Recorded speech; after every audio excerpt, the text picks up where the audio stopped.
হাকিমের সূরাতুল কাহফের শেষের দিকে এক আয়াতাংশ তিলাওয়াত করেছি। রাসূল আরবী সাল্লাল্লাহু আলাইহি ওয়া আলিহি ওয়াসাল্লামের অসংখ্য অগণিত অমীয় বাণী হাদিস শরীফের মধ্য থেকে একটি হাদিসের অংশ করেছি। আয়াত ও হাদিসের আলোকে ইখলাস ও রুহানিয়তের সমন্বয়, সহি নিয়তে, সহি তরিকায়, সহি কিছু কথা বলার মতো, শুনবার মতো আমাকে আপনাদের প্রত্যেককেই আল্লাহ পাক তৌফিক দান করেন। ফামান কানা ইয়ারজু লিকা রাব্বিহি ফালইআমাল আমালান সালিহা।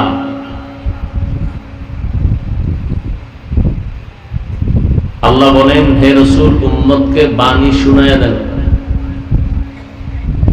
যারা অন্তর থেকে চায় আমি মাওলার সাথে, তার রবের সাথে মোলাকাত করবে, তাদের জন্য আবশ্যকীয় করণীয় হলো নেক আমল। শুরুতে কত সুন্দর ছিল, মোরায় মোরায় এটারে আউলে দিয়েছে। ইগোটা বন্ধ করা যায় না?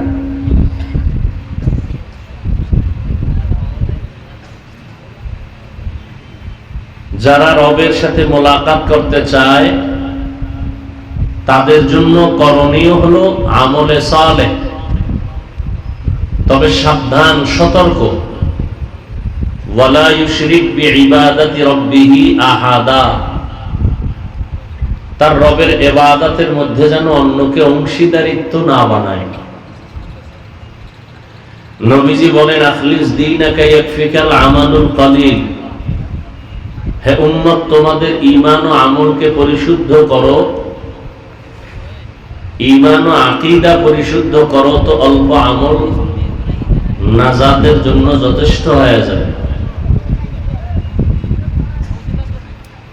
আয়াত এবং হাদিসের আলোকে আলোচনার বিষয়বস্তু আমল নিয়ে কিছু কথা। এলেম মানি জানা, আমল মানি বাস্তবায়ন করা।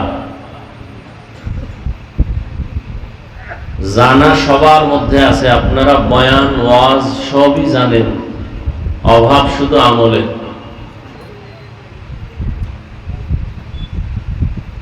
কিন্তু কিছু মানুষ আছে অতি চালাক, এরা অপরাধ করে ধরা খাইলে বলে আমি না জেনে করেছি,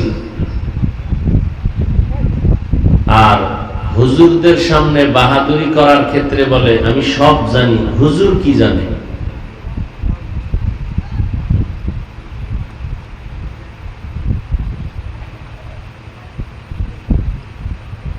নামাজ পড়া ফরজ, পর্দা করা ফরজ, হালাল রিজিক অন্বেষণ করা ফরজ,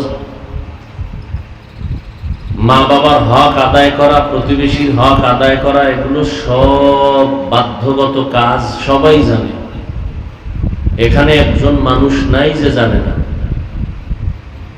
গান শোনা হারাম, বেপর্দা হারাম, নাচ দেখা হারাম, মিথ্যা বলা হারাম, সুদ খাওয়া হারাম, ঘুষ খাওয়া হারাম, পরের হক নষ্ট করা হারাম, মা বাবার সাথে বেয়াদবি হারাম, সব জানে।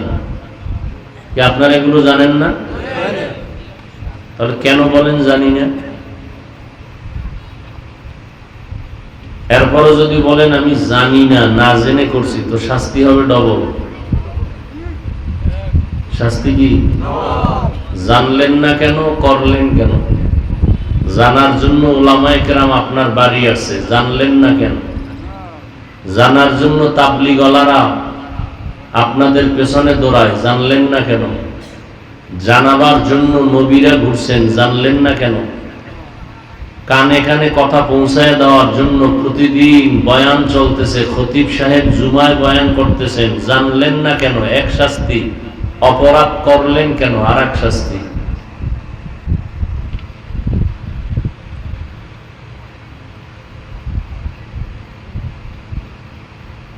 এই জন্য হাদিসে পাকে নবী বলেন, তালাবুল ইলমি ফরিদাতুন আলা কুল্লি মুসলিম। ইলম অন্বেষণ করা, অর্জন করা ফরজে আইন প্রত্যেক নারী পুরুষের উপর। কোন ইলম?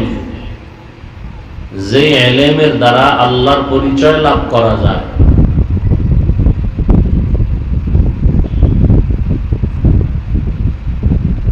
তাহলে এলেম কম বেশি সবার আছে, জানা সবার আছে, এখন শুধু বাকি হইল কি মানা, আমল। আমল আরবি শব্দ যার অর্থ হলো কাজ।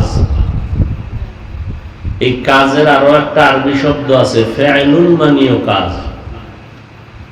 আমালুন মানিও কাজ, ফেআলুন মানিও কাজ, দুই কাজের মধ্যে ব্যবধান। ফেল এমন কাজ যেটা করা মাত্র তার ক্রিয়া শেষ, আমল এমন কাজ যেটা করার পরে ক্রিয়া শুরু, শেষ নেই। দ্বিতীয় হলো ফেল এমন কাজ যেটা দুনিয়ার সাথে সম্পৃক্ত, আমল এমন কাজ যেটা আখিরাতের সওয়াবের সাথে সম্পৃক্ত। এই আমল দুই প্রকার, প্রথমত নেক আমল আর বদ আমল। নেক আমল আর বদ আমল, ফরজ, ওয়াজিব, সুন্নত, মুস্তাহাব, সুন্নতে মুআক্কাদা, জায়েদা, ফরজে আইন, কিফায়া, এগুলো সব নেক আমল।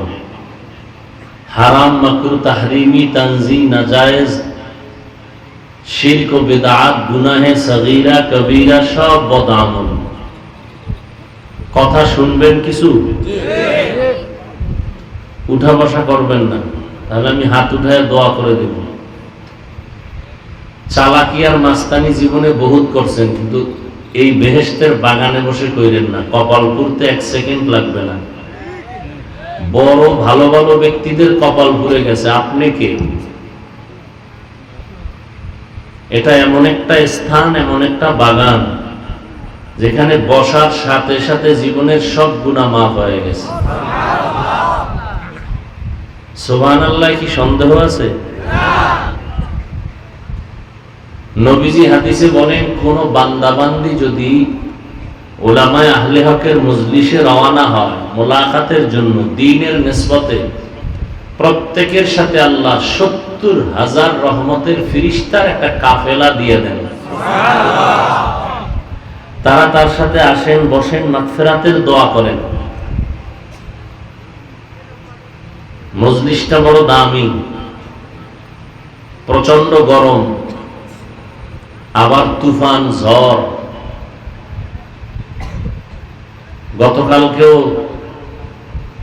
ঝড় তুফান হয়েছে বিভিন্ন অঞ্চলে, এর আগের দিনও হয়েছে, আজকেও আসার পথে হয়েছে। আল্লাহ চাইলে এই ঝড়ের কারণে প্রোগ্রামকে বন্ধ করে দিতে পারতেন না? আল্লাহ চাইলে সব হয়, বান্দা চাইলে কিছুই হয় না। আল্লাহ চাইলে, বান্দা চাইলে কিছুই হয় না। নমরুদ নামের বান্দা চাইলো ইব্রাহিম নামের বান্দা পৃথিবীতে আসতে দিবে না, আল্লাহ চাইলেন ওর নাকের ডগায় আল্লাহ পাঠাবেন, নমরুদ ফেল। ফেরাউন নামের বেঈমান চাইলো মুসা নামের বান্দাকে আসতে দিবে না, শত শত হাজার ও বাচ্চাকে হত্যা করলো। আল্লাহ চাইলেন মুসাকে পাঠাবেন ফেরাউনের ঘরে, ফেরাউনের টাকা দিয়া খাওয়াইয়া বড় বানাইয়া, ফেরাউনের গালে থাপ্পড় লাগাইয়া ফেরাউনকে সাইজ করবেন। কাটটা হলো বান্দা না আল্লাহ? ব্রিটিশ বেঈমানেরা চাইলো ভারতের জমিনে কোরআনের কোনো আলো থাকবে না, মাদ্রাসায় তালা লাগায় দিল, সরকারের আনিত অনুদান বন্ধ করে দিল, শত শত হাজার আলেমকে ফাঁসি দিয়া গাছের সাথে রাস্তায় রাস্তায় লাশ ঝুলাইয়া দিল। আল্লাহ কি চাইলেন? ব্রিটিশ চাইল পৃথিবীর ভারতে কোরআনের আলো থাকবে না, আল্লাহ চাইলেন পৃথিবীর সব আলো পাওয়ার হাউস হবে ভারতে। আজকে সারা দুনিয়ায় কোরআনের আলো চলতেছে, আর এর পাওয়ার হাউস কই? কোথায়? এখানে অনেক শিক্ষিত মানুষ আছেন এবং অতি চালাক কিছু মানুষও আছেন, যারা নিজের ভুল খুঁজেন না, অন্যের ভুল খুঁজতে থাকেন। ধন্যবাদ আপনাকে,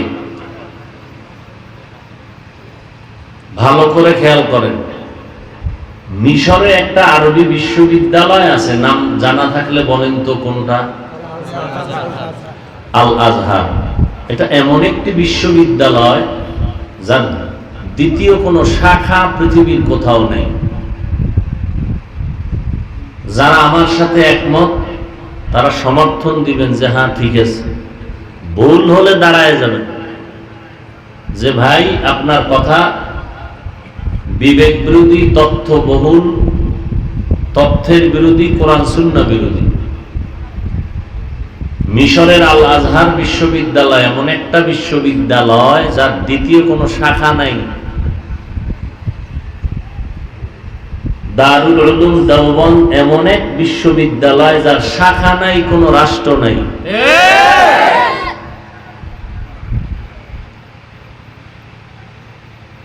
রাজনীতির ময়দানে বাতিলের মোকাবেলা, সেখানেও দেওবন্দের অবদান আর মেহনত চলতেছে, চলতেছিল, চলতেছে, চলবে। দাওয়াত ও তাবলীগের লাইনে, পীর মুরিদির লাইনে, তরিকাতের লাইনে, সিয়াসাতের লাইনে, খেলাফতের লাইনে, হার লাইনে দেওবন্দের খেদমত নাই, অবদান নাই, এ স্বীকার যে করবে না, এ কথা যারা বলবে নাই, তারা একদিকে নিমক হারাম, অপরদিকে ইসলামের ব্যানারওয়ালা মুনাফিক।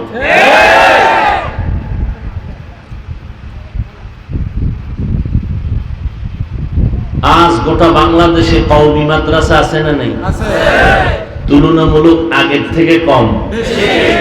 হ্যাঁ, দেওবন্দের অবদান। আল্লাহ সবাইকে বুঝার তৌফিক দান করেন। তাহলে বান্দা চাইলে কিছুই হয় না, আল্লাহ চাইলে সব হয়।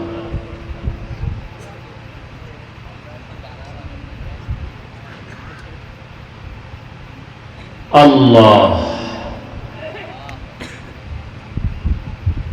নবী চাইলেন,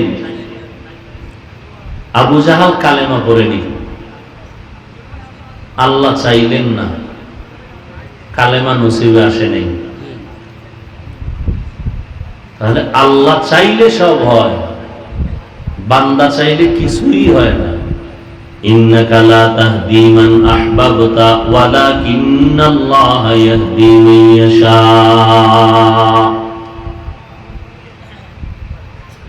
এর নাম কপাল।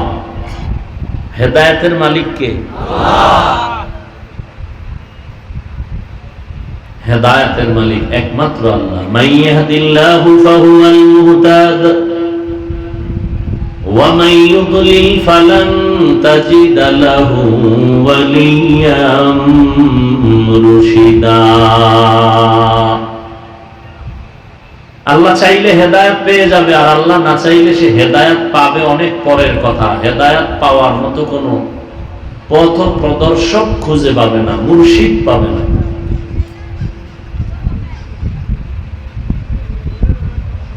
হেদায়েতের চাবি আল্লাহ নিজ হাতে রেখেছেন, যে কারণে নবীও কারো গলায় হেদায়েতের মালা চাইলেই পরাতে পারেন না।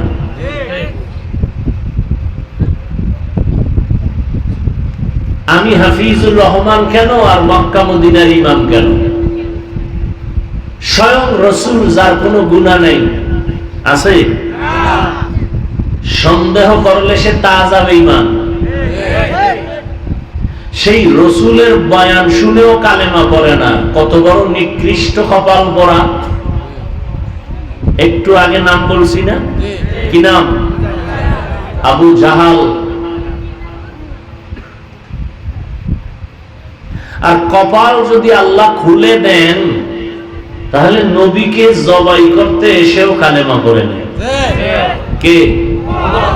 এর নাম কপাল, এর নাম। আজকের এখানে মাহফিল, বৃষ্টি, আমি বলছি টেলিফোন করো, প্রোগ্রাম হবে কি হবে না? না, এখান থেকে কুমিল্লা থেকে চলে যাব ঢাকায়, বলে এখানে কোনো বৃষ্টি নেই, তো চললাম। অনেকেই প্রোগ্রামের আওয়াজ শুনছেন, আসতে চেয়েছিলেন, আসতে পারেন নাই। জরুরি কোনো কারণ যদি হয় যেটা শরিয়াত সম্মত, তাহলে সে না আসলেও আসার সওয়াব পেয়ে যাবে।